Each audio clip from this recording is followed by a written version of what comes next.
సీతాదేవి ఒకే బిడ్డకు జన్మనిచ్చింది. మరి లవకుశలిద్దరూ ఎలా అయ్యారో మీకు తెలుసా?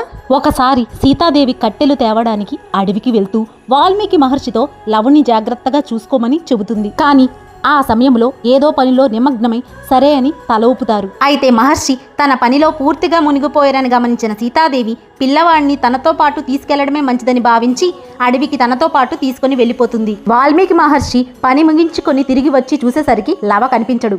సీతాదేవి వచ్చి లవ ఎక్కడా అని అడిగితే ఏం సమాధానం ఇవ్వాలి అని చాలా భయపడతారు. అప్పుడు మహర్షి తన తపోశక్తితో దర్భగడ్డి తీసుకొని ఒక బాలుడిని సృష్టిస్తాడు.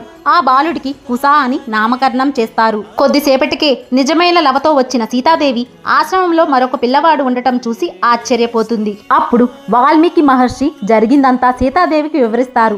అది విన్న సీతాదేవి తన మాతృత్వంతో లవకుశలిద్దరిని తన కుమారులుగా ప్రేమతో పెంచుకుంటుంది. ఈ వీడియో కానీ నచ్చితే చిన్న లైక్ చేయండి.